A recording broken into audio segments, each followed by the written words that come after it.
Mad Lab Performance presents The Lab Podcast. Here's your host and chief mad scientist, Dan Gilbert.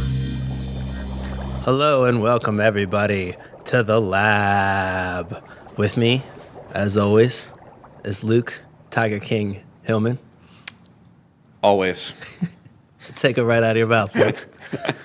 Luke, you've been watching a little Tiger King, huh? Yeah, I finished it. How was it? It's my brain got ripped into 4 different directions, and I'm trying to piece it back together. That's interesting. Yeah. Is it worth watching? Unfortunately. Dang.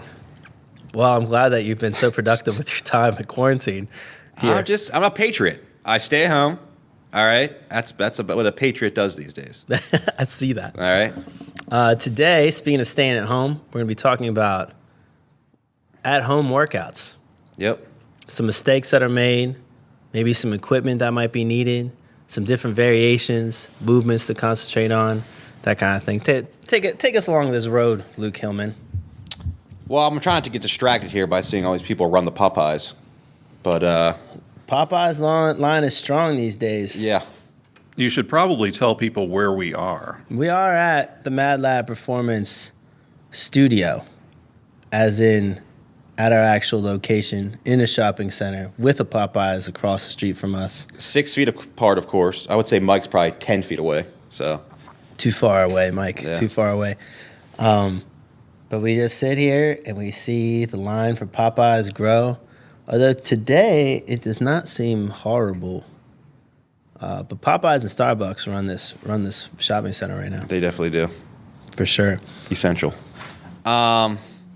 So to going into the at-home workouts, so one of the things, like obviously the overview of what we're trying to cover here is not completely deviating away from the training you were doing in the gym, keeping your body in a more prime position so when gyms open up. So you're saying if I've been deadlifting and squatting and doing some single leg movements and working on the anti-extension of my core, I can't just go, all right, well, every hour or so I'm just going to do push-ups and sit-ups. Yeah, and that's most of these at-home workouts. I can get some jumping in, I guess. You can jump too, but then where's that really going to leave your body? Push-up, sit-up, jump, push-up, sit-up. Probably not in a good place. Not in the place you were when you were in the gym. No, And it's hard to completely substitute for the gym. 100%. And I think that is where people get frustrated. I also think people sometimes stop working out because they get frustrated with their lack of direction. Yeah. I also think that people, instead of having a plan that they're going to follow in a workout, they're just like, well, I'm going to do some of these, and in between, I'm going to wash some dishes and do laundry. And then all of a sudden they're doing housework, which is good, I guess, that they got themselves to do housework. Yeah. But now they're not doing, they're not getting into the workouts anymore. And most of the workouts, too, are more just calorie burners. They're not training.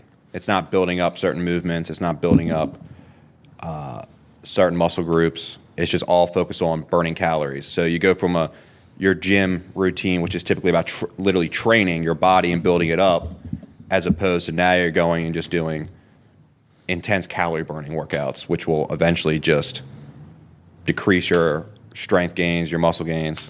All that just starts going away. Yeah, I mean, at least they're moving, so that I don't have as much problem with. But all workouts probably shouldn't be focused. Right, and then I think that imbalances also start to come into play Yeah. as well. You have people that are like, I'm going to do 100 push-ups and 200 push-ups, and I'm going to do 600 push-ups every day. Yeah. And then in an anterior-dominated society, they're just becoming more anterior-dominant. So chest is starting to get tighter. Especially shoulders now, going most forward. people are sitting at home, Yeah, watching TV, playing video games playing or whatever. Fallout 4, going back to the classics. Although I guess And it's not really so classic. all forward, all stuck in that forward motion for long periods of time. This is true. So give me a movement that you want people to do. Like what's your advice? Anything posteriorly dominant. So either some kind of pull, row, or some kind of So I think that's one of deadlift the or hard hinge things, right? variation. So going on to the rows, I feel like people are not getting enough of any kind of horizontal rowing, right? They can have a pull-up bar at home. A lot of people can't do pull-ups, but maybe they can get like some assistance or like do eccentrics and stand up on a chair and come down. I think that is great for a pulling motion. Yeah. So having a pull-up bar, again, if you can't do pull-ups, you can pull a chair next to it, go all the way up at the top, then slowly lower yourself down, go back up on the chair, jump up to the top, lower yourself down. You can also start to do holds at 90 degrees. You can hold all the way up. Those kind of things I think are really good to progressing your pull-ups. But horizontal rowing should be a big part of our programming. Yeah. And how do you get that at home, you know? Well, I feel like, I mean, obviously it depends on the equipment. I feel a lot of people these days probably at least have some sort of dumbbell. Yeah. And then, or like a band set, something like that. So at that point, you can do a ton of different things with that. I think if you have dumbbells and you have an incline bench, and maybe a band, you're in a good place. You are in a good place. Because then you can do 3-point rows. So 3-point rows, one hand on a bench, or really, I mean, you can do that on anything, on a box, on a table, whatever. As long as make sure it can support you, though. Please, you don't need any kind of home gym fails here. And then the other hand holding the dumbbell, feet can be staggered, feet can be equidistant apart, and then just rowing that dumbbell horizontally into the body.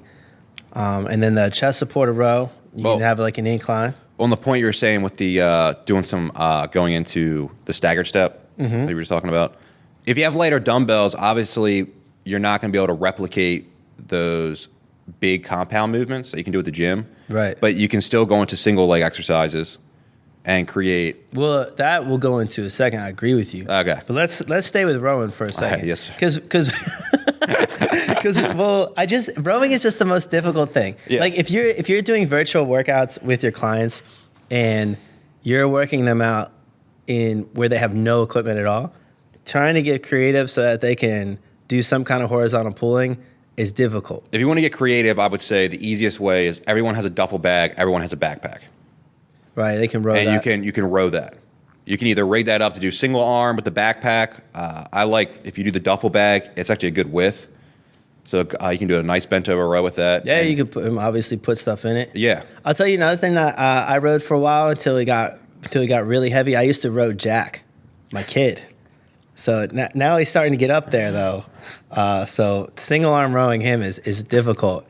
So if you have a kid of the right weight, it can be pretty hilarious, and then also it could be effective as well.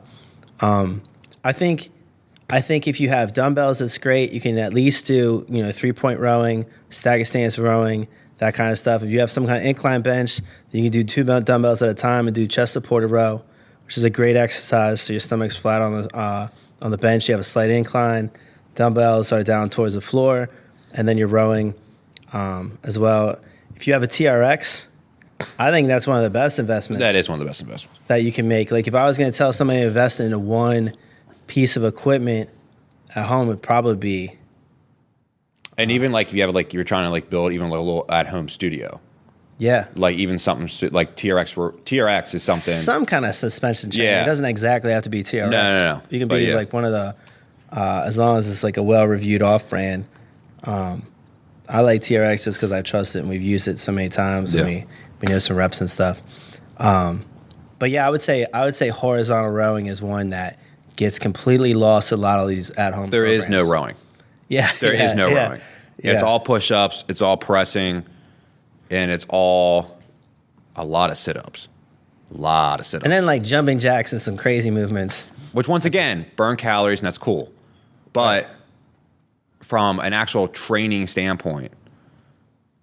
Well, jumping jacks put your knees in weird position anyway. And then also, going from something, if you haven't progressed into actually jumping, so like if you don't decelerate well and you have some pain or whatever, then some of the jumping workouts can be horrible for you if you haven't really worked on mechanics. Let's talk about single leg movements because you started to go into that. And that I think is a whole piece onto itself Tell me about where you were going with that before. Before you rudely cut me off? Before I rudely and horribly cut you off and almost ended the podcast on a sour note here. So what I was just trying to say was, obviously, when we're in like a gym setting, most people like to work on their compound lifts, like their squats, their deadlifts, stuff like that. Right. You're not going to be able to replicate that at home. That's a fact. Unless you actually have a squat rack. Yeah. We're more speaking to Yeah. people that don't have A squat access, rack. access to equipment that they have in gym. Like you have maybe a few dumbbells, a few bands, and that's it. That's what you're working with. Yeah. Continue again. And then you after I can cut you off. do a lot of single leg exercises that will help keep your legs in good shape for when you get back into the gym. So, for instance, I would I'm play not trying around. to cut you off, Luke, even though I am cutting you off again. But this is the first time I've had caffeine in like 3 weeks, so that's probably why this is happening. It literally looks like you're just drinking dirty water. What is that? Oh, it's just my pre-workout. It looks Yeah. horrible. It just No, looks it's like pretty good. It's orange dirt crush. water. Yeah, it's pretty good. It doesn't look like. All right, sorry. Continue. Where the hell was I? Why is he allowed to have caffeine? All right. Yeah, this is a bad choice. Not a good one. Went to the old Bucks. So, single leg, back to the single leg. Mm-hmm. What we're trying to focus on is Focus keeping your keyword. legs in that prime position so that when you get back into the gym, you don't have to start from scratch again on those compound lifts. You're not going to lose as much. Right. Don't be afraid to play around with some tempos with it, with single leg stuff. They give me some single leg exercises.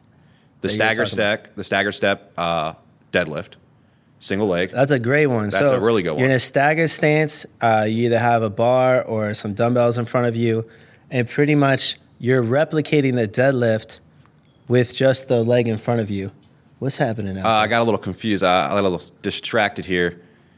This car right here, it's like going Mario in the Kart in Popeyes, this parking lot. popped the curb. Half the car was on the curb here, pulling in.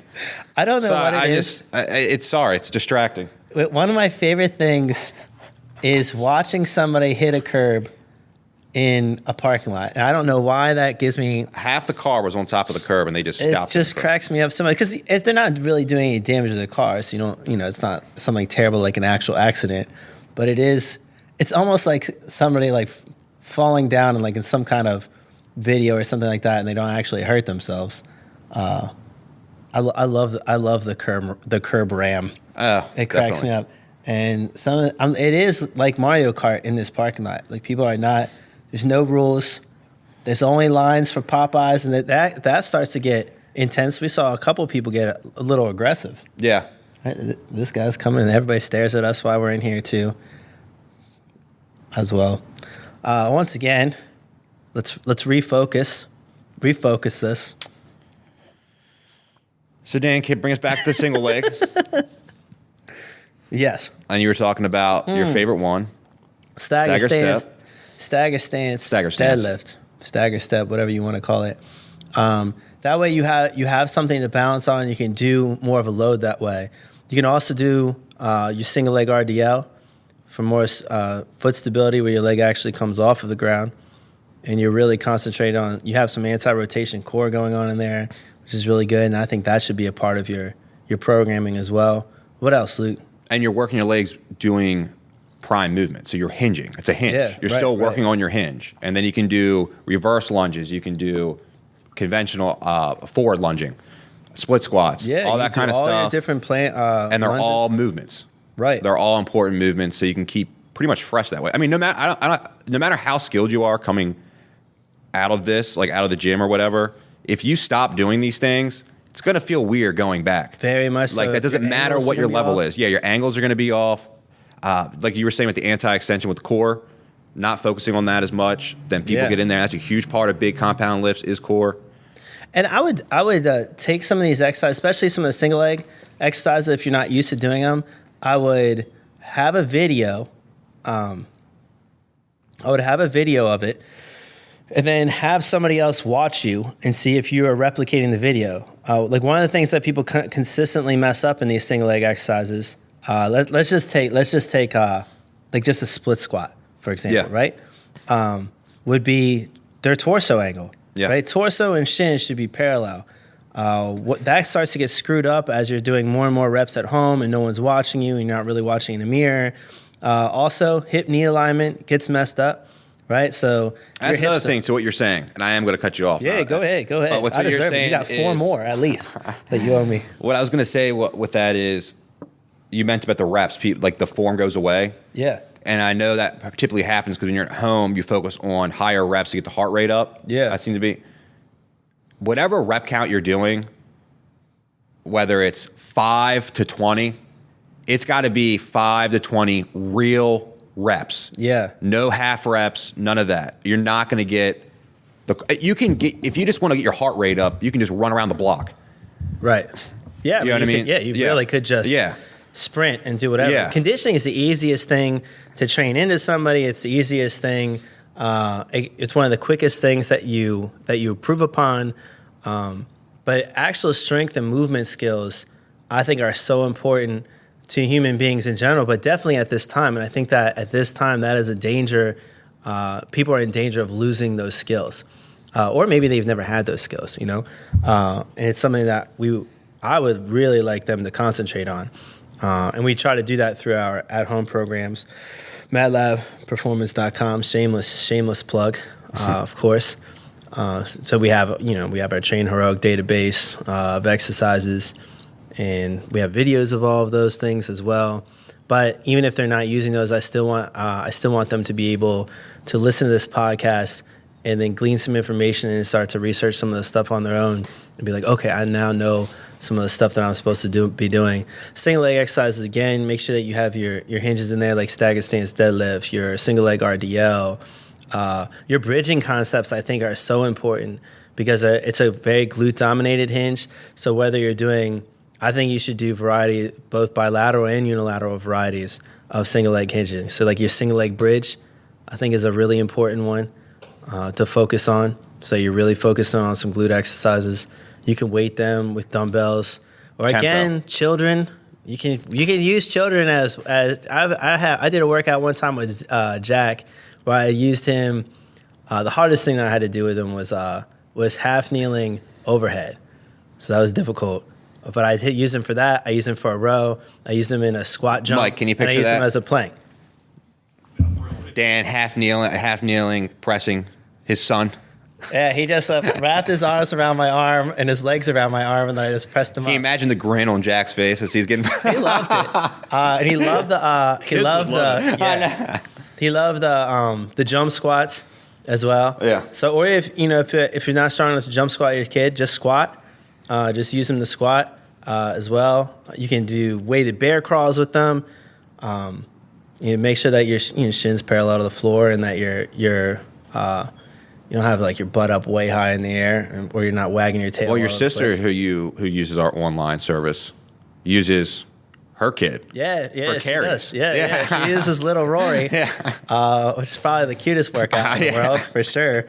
So I have my sister. My sister is pregnant right now, due in I believe September. So she's fairly pregnant right now, and then my little niece is over 2 years old. So still little, and Jenny was running for a while and was having issues running, just because she's pregnant and there's some discomfort there and all sorts of things. Plus, I started to get a little bit worried because if she's running and she's not quite used to running, if somebody in that position, you got to think about what your risk reward is. Yeah. And if you just trip and fall and you fall on your stomach, it's just the risk is not worth No. it. So I was like, Jenny, why don't instead to get conditioned, why don't you get some carries in? So I have her carry Rory underneath her chin. I have her carry Rory on her back. I have her carry Rory low on one side in front of her. So those kind of things. You can get a bunch of different carries using your kids, whether it be like a suitcase carry, so one of them off to one side, or you carry them on your shoulders so that it's easier to hold more weight and move better. Or you carry them like right underneath your chin, so you get a little anti-extension core in there, some shoulder work as well. So, Moral of the that's story: tough. if you want a gym, just have a kid. Yeah. It'll probably be the most expensive gym equipment of all time, but Well, I think that is one of the things too, is that you have parents that are at home, and little kids especially just take a ton of attention. Stay-at-home mom is, I think that a lot of people are starting to realize this, like a lot of dads out there and stuff, starting to realize like a stay-at-home parent is probably the hardest job in the history of the world. And so especially with little kids, they demand a lot of attention and a lot of time. So using them in workouts can help a ton because it can help get them tired, which anytime that you can get your kid to expend energy, then that's one of the best things in the world. It also builds a bond between you guys. You're getting your workout in. Again, if your kid's compliant, that's a whole different thing. But it is a good idea. And there are a lot of exercises like we just detailed, which you can do with your little ones as well. What else we need to do, Luke? Let's talk about some core. Well, you touched on it a little bit. I think when it comes to core, when you're doing these, well, you mentioned the half kneeling press. So that's a good upper body one. And then for the stagger step, you still have to. Core is a big part of that. Yes. And it's a more of a functional application of your core strength than it would be just simply 100% doing a plank, which is not a bad thing. I'm not saying a plank's bad, but I'm just saying from more of a. But I still think getting like some direct core for a lot of individuals is really important because 100%. Some people have problems with like you want them to use their core in some of these exercises. And when we say direct core, don't. We don't mean 200 sit-ups. Right. We're talking about more like a dead bug variation. Plank, stuff like that. Pow-off press. So things that we really want to concentrate on, one of the first things that I think that people should concentrate on is anti-extension. And anti-extension means using the core to stop extension of the lumbar spine, so the lower back. That's one of the things that is great about the plank, right? So it's static anti-extension. So it's a very simple way to learn bracing concepts through your core so that you don't use your lower back. If you're doing a plank and you feel in your lower back, then a lot of exercise that you do, so if you're doing your single leg RDLs, that'd be a big one. And really any kind of hinging concept other than maybe a bridge. I mean, even bridging, you're going to use your back as well. But you're pretty much not going to brace your core through any of those. No. So I like for people to practice planks and stuff like that, just because a plank is an easy way because you're not moving. To learn bracing through their core is holding their hips up. If you want to weight it, again, you can use, if you have any plates, you can do that. Backpack, duffel bag, kids, again, just whatever you do with a plank, make sure that you're feeling it in your core and you're not feeling it predominantly in your lower back. Otherwise, again, you are using extension of your lower back to hold yourself up. So I think that's really important. Well, especially to the point where we're at right now, like I said, most people are sitting. I mean, that's just a fact. Most people right now are just sitting a lot more. Yeah. I mean, even myself, sitting a lot more than I would like to. Probably a lot more than I've sat in years. And you can't sit in a good position when you're playing Call of Duty. Yeah. Like you got to be upright and in the game. Exactly. Otherwise your aim is off. Not that you have great aim anyway, but you talked about the Palloff press. Let's go over that, right? Because I think that's a great one as well, and that's something that people either if they do like a anti-rotation hold, I think is really good. But take us through what a Palloff press is. One, my aim isn't bad, so let's just make sure that we get that out there. Right. Make sure we clarify that. Oh, they're shooting that light machine gun off. Repeat the question, because I was making sure. He got really defensive. He covered what was very important to him. That was the most important. Palloff press. So, but anti-extension is, we talked about is bracing so that you're not going to use your lumbar spine in extension. Yeah. For whatever you're trying to do, whether you're just trying to hold your hips up or you're having a weight in front of you or on your back or whatever's going on. Palloff press is anti-rotation, correct? Yes. And you can also use it, anti-rotation, you could also argue it could be anti-extension. Yeah, it's got some anti-extension properties in there too. So it's a great exercise. Tell me the setup, because I don't think a lot of people know what we're talking about other than like our clients. The setup for the Palloff press, conventional would be, I mean, you could have a cable. I would say most people probably do it. I'd probably say band, even when you're in the gym. I would say you see more. Yeah, band. So you just take a band tied up on something stable. You can use a rack. a pole, beam. If you're in your basement, like I said, any kind of beam or whatever you got, door frame. Yeah. And then literally just get into, it's hard to explain. You're without trying to shy, get- yeah. so you're you- getting into I would say like you kind of kneel a little bit, right? Get into a little. You can get do kneeling, you can do half kneeling, Yeah. you can do standing. So you get kind of an athletic stance, and you're bracing your core. The band is coming off of your extended hands, so you're holding your hands in front of you, and the band is off to your side, whether it be your left or right. Like the band is trying to turn you, and you're preventing your body from turning using your core, which is what we call anti-rotation, right? Another good way to do this at home without any bands or anything like that? I already have one. What's that? The best way is to get a towel and you have a partner. Yeah. And set up and have that partner pull on the towel. And you can actually argue that is actually going to be more tougher because you can have that person pull harder. Right. Depending on your skill level. But you have to give that person feedback too. Yeah. And just same way, like even if we're holding a band for somebody, Yeah. they have to give us feedback, because what we don't want is using too much force so that your core is no longer involved and then you're starting to get your lower back involved. Again, so the feedback from your partner is really important. Keep going. Actually, that's not where I was going, but that's actually more clever than what I was going to say. Oh. So continue. But no, that was mine, was just to The use towel? the towel. Because that's Yeah. something everyone has. Most people, I would say, have someone living with them. Yeah. For the most part. You know what I mean? So, and you can definitely do it that way. And so if you look this exercise up, it's Pavlov. I believe it was Joseph Pavlov was a physical therapist. So it's Pallof, I think, is the spelling. Can you check the spelling on that, I can do anything. Mr. Hamilton? But I'm almost positive that's what it is. Not a Pavlov press, as many people call it. It's not the dog in the conditioning at all. It always amuses me when people say that. So it's Pallof. Pallof. Hey, look at that. I won my 4th grade spelling bee, by the way. You know what I won? Continue. I just wanted to see if your interest was piqued. I just want to see what you want. I didn't win. I just Yeah.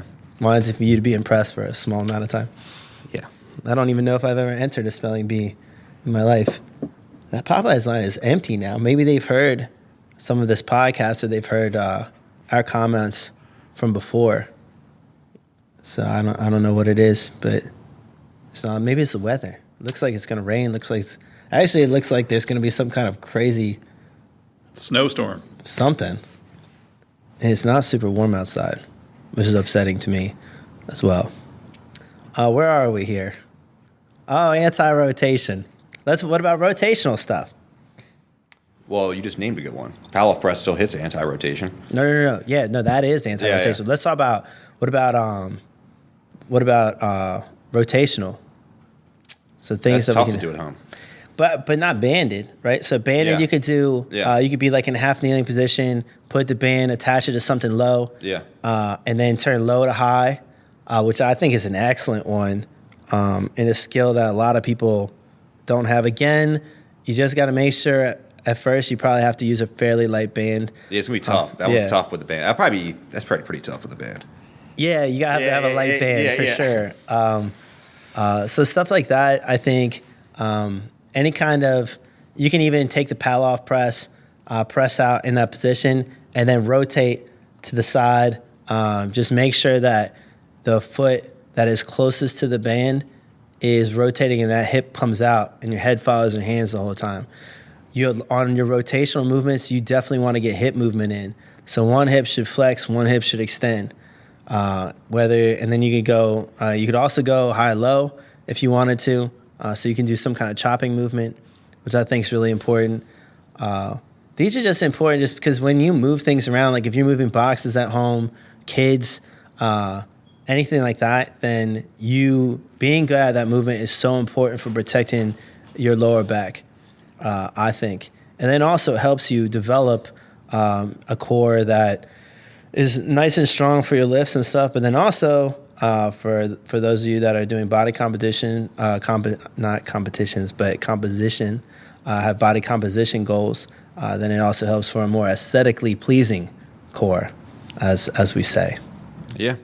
And that's another thing, too. One of the things, just as we're sitting here, is we're talking about, I think we are talking about a lot more aesthetic things. Mm-hmm. But at the same time, I would say why it's really important that you keep up working out during this time, especially with all the uncertainty. The biggest thing everyone talks about now is how the quality of the immune system is very important. And one of the best ways to improve your immune system is consistent exercise.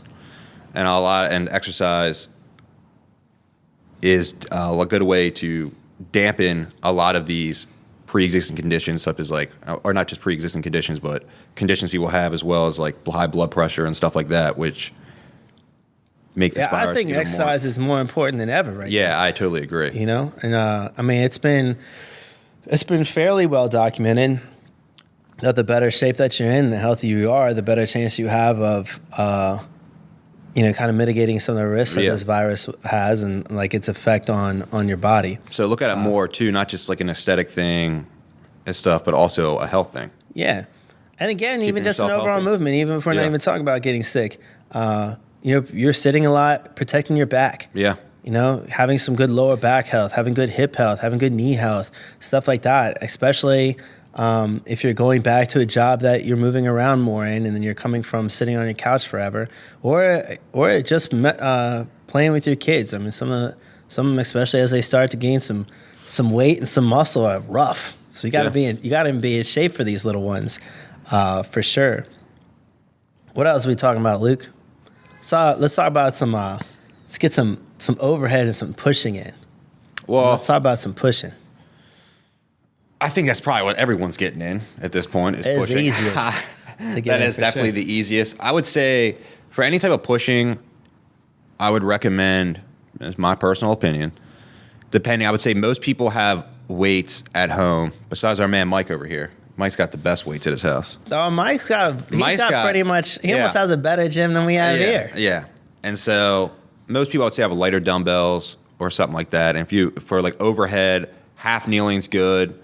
Also, just so everybody knows, when we talk about half kneeling, one of the reasons that half kneeling is so good is that there's some things that you can really practice that position. You can practice good angles, so torso and shin angle. You can practice anti-extension of the core, so it's easier for you to press the weight above your head and stop your lower back from going in extension than it is if you're on 2 feet, right? So if you're standing, that's much harder to stop that. And that's another problem that I have with some home workouts. So they'll be like, all right, well, you're going to do a lot of overhead in this workout. It's going to be very shoulder dominant.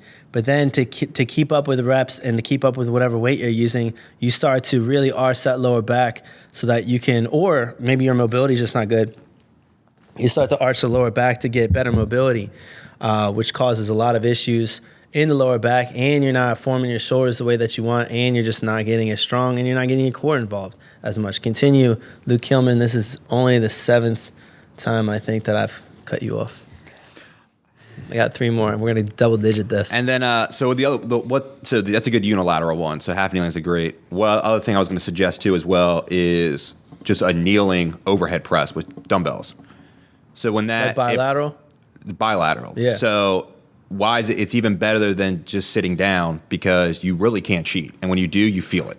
Yeah, you'll feel it in your lower back right away. It's a good way to practice bracing with the core while you have that weight overhead. You can add tempo to it if the weight's not heavy enough, and also bracing of the glutes. And tempo, when you're talking about that, there's a lot of things you can do to make exercise more difficult just on the tempo. So if I don't have very heavy weights, I might pause them at the hardest part of the lift. So the hardest part of the lift in an overhead press is when the weight is right down by your chin or your head or whatever, where your elbow is a little less than parallel to the ground. Hold it there for 3 or 4 seconds, then press up, come back down. With the overhead press too, because it has 2 different, you have 2 different places where the load is fairly great. You can also do a pause at the top. Yeah. Right? Or and tempo up and down, eccentrically. Yeah, you could do 4 seconds down, eccentric, those kind of things.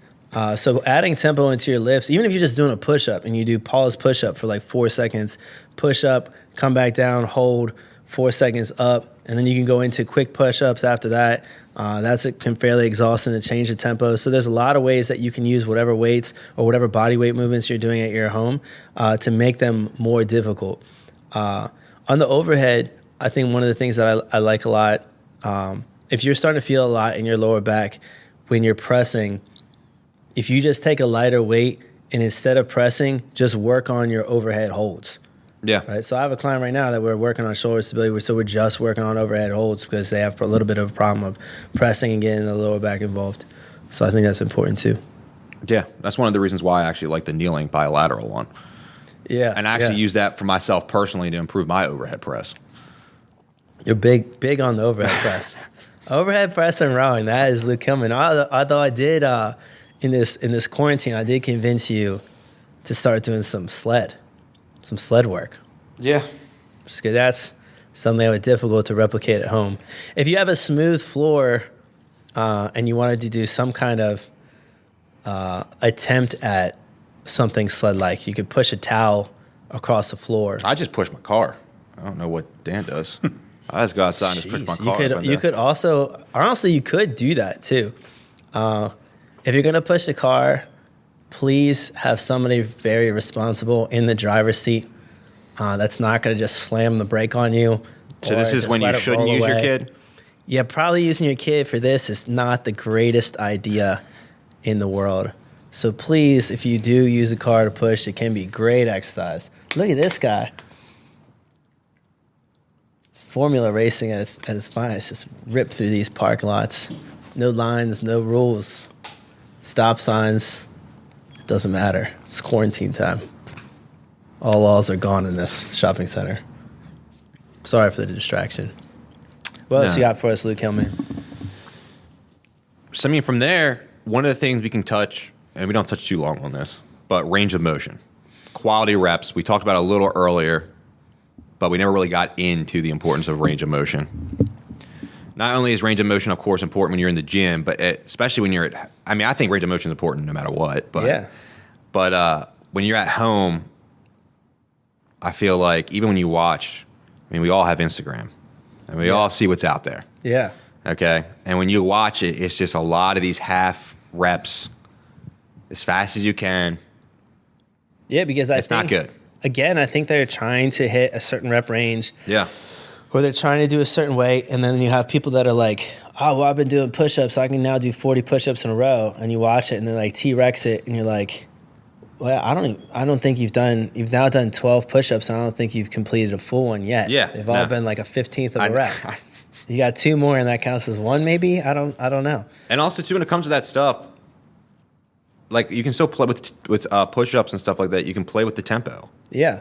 You know what I mean? You don't have to get stuck with your body doesn't recognize reps or weight. It recognizes just the stimulus it's getting at the time. So, for instance, when I'm going down into the eccentric row, like, the eccentric push-up, you can still kind of replicate a bench press. Yeah. In the sense of work for chest and arms. Right. And then again, you can load your push-ups as well. Yeah.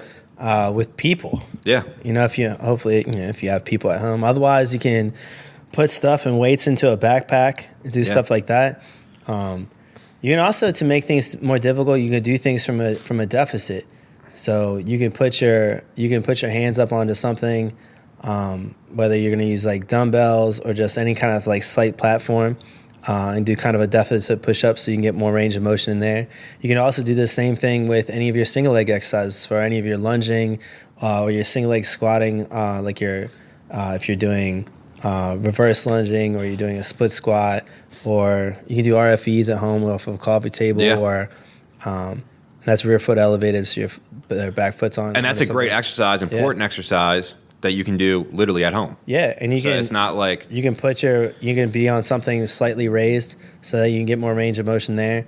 So that can be more difficult. There's just a lot of ways to give you more resistance and load.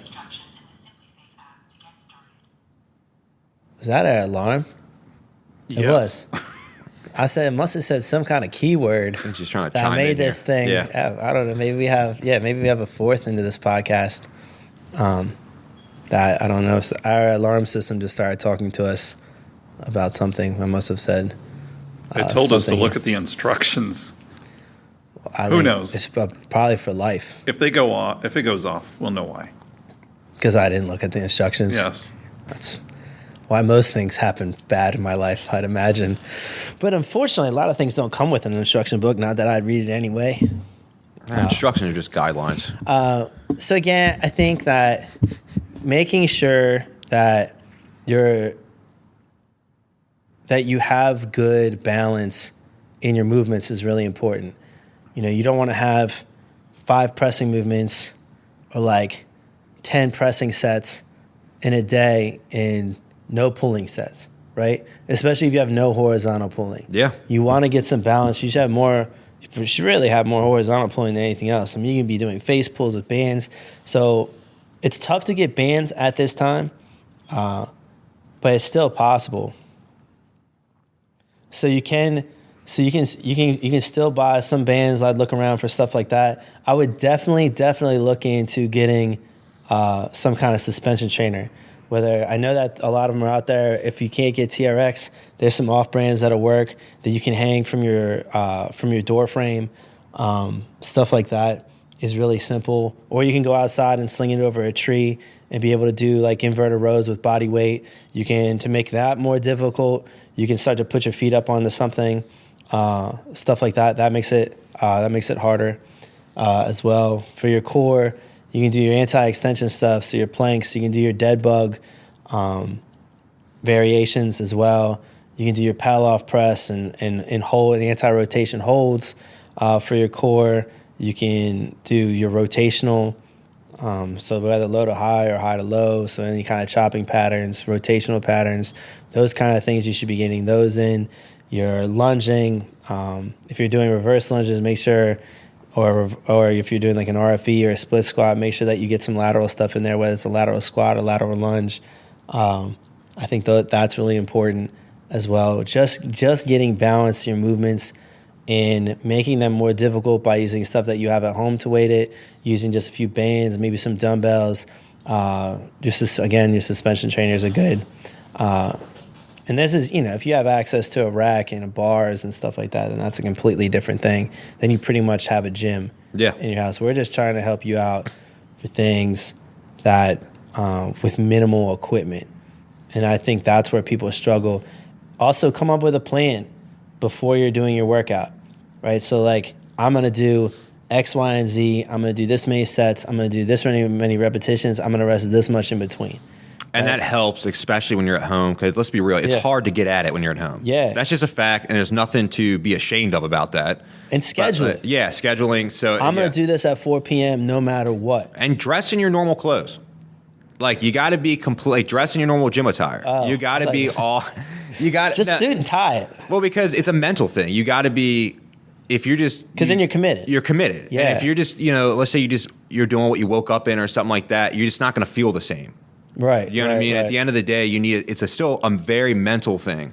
Because then you are intentionally now going to work out. Yeah, and your mind is, you're telling yourself, I'm getting ready, I'm going to work out, this is my time to work out. And make a dedicated to yourself at least 2 weeks. Yeah. I'm going to do this for 14 days. Yeah. All right, here's what it's going to look like. And then have the time that you're going to do it, so start to establish some kind of routine for yourself. I promise after 2 weeks, it'll be so much easier than that first day. And that sounds pretty common sense, but that's not how people are scheduling the workouts. They're just like, all right, well, I'll work out today, hopefully in between my gardening and my, I couldn't think of the word for laundry. Yeah. and my laundry time. Yeah. Between these sets, I'm going to do some dishes. I'm going to help my kid with my homework. No. At 4 o'clock, at 8 a.m., at 1 p.m., I'm going to work out and do these things. And this is my rest time. These are my reps. And you don't have to, when you start doing them, if you exhaust before whatever, then that's okay. Start to use either lighter weight, or maybe you don't do as many reps in one set, but just at least complete the sets and have the intention of doing those things. If you fail beforehand or whatever and your form starts to mess up, that's okay. Rest, continue back, or rest and then do another set. of maybe not as many repetitions. That's fine. Just intentionally set something up though, and try to follow through with it. And how often? Every day for 14 days? I would try to do something every day, but then I again, agree. it depends on how you're doing it. I think a great way to do it would be to do some kind of upper body, lower body split is the easiest way. Upper body, lower body, upper body, lower body, upper body, lower body. I would do 4 days in a row and then a rest day, 4 days in a row, a rest day. Your rest day, you still want to do something. So whether you intentionally, again, do some stretching, holding some stretches for 30 to 60 seconds at a time, or you do like a yoga tape, or you go for a walk maybe for an hour, or you go for a run or something, schedule that in as well. But try to get some kind of movement, some kind of exercise every day. That's how that would be my advice, Mike. I would like- definitely work out every day. Hamilton. Well, yeah, you would. Well, Luke does. But what kind of balance, too? Because conditioning, strength, core. You can throw all that stuff in That's- on each day, I feel like. Yeah, I think Yeah. especially right now. I mean, you can start to cycle in some days that are just pure strength or pure conditioning. I like to have at least a strength and power set, so I'm not doing more than 5 repetitions. I have a lot of rest in between. I might pick like a explosive exercise and then something that I'm going to really try to have some resistance in, and then go back and forth. So maybe I'll do like some kind of inverted row or a 3-point row for strength, and then I'll do like a falling push-up or an explosive push-up for power, right? And then I'll go into more volume and conditioning sets where I'll start to string exercise together, have more repetitions, have less rest time in between my circuits, have more exercises back to back to back, those kind of things. And then maybe I do something core dominated, right? So that's how it looked like. Maybe upper body, lower body. Maybe I'll do some kind of weighted squat, and then maybe I'll do like a broad jump, or I'll just do a jump straight up. So I'll get my strength, get my explosiveness. Then I'll break into maybe some single leg movements. So I'll do a reverse lunge. I'll do a lateral lunge. And then I'll work on maybe some kind of hopping, like single leg hopping concepts, and then go into core. Or maybe after that, I'll go into like some sprinting intervals for conditioning, right? So I would try to do strength and power, some kind of volume movement focus, and then either core and conditioning at the end. So like 3 different circuits, then that'll give you a pretty solid all-around workout each day. Again, you could, and then if you start to get advanced with it, you could just have a day dedicated to strength, and then a day that's just dedicated to pure conditioning. But I'd probably start with it all around, where you have strength, power focus, volume focus, then core conditioning focus. Right, 3 different sets each day, 4 days in a row. 5th day, some kind of stretching, active rest, walking, something like that. Then day 6 is actually like coming back to day 1, 4 days in a row. Then you have your active rest again. Right? Sounds good. Sounds like the Gilbert routine, if I recall. That's how I train myself a lot. Yes, Yeah. And a lot of our clients are trained that way. Mix it up a little bit depending on the day, though, Luke. Anything you'd like to add, Luke Hillman? No, I think we touched everything we want to talk about That's today. not true, Luke Hillman. It's on there. There it is. Top of the board. Top of the board. No, I wasn't. I thought you meant from our topic. What I wanted to get. No. Yeah. No, I want you to. I like when Luke does our. Since we are just a birthing podcast here, gives us some plugs for our social media and our website. It's his job. Let's hear it, Luke. Well, one of the things too that we wanted to address here is all this stuff we've talked about.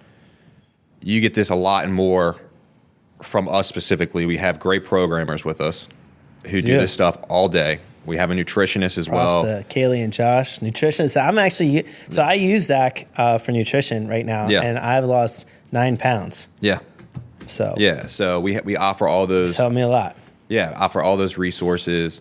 We're always here to help out. You can catch us on madlabperformance.com. We're on both Twitter and Instagram. You can find us there. You can reach out there. Yeah. You can DM us, whatever, feedback, whatever. A lot of that goes straight to me, so you're going to be having some great conversations with Dan Gilbert. So, feel free to check us out there. Well, excellent, Luke. Excellent, Mike. This has been another episode of The Lab.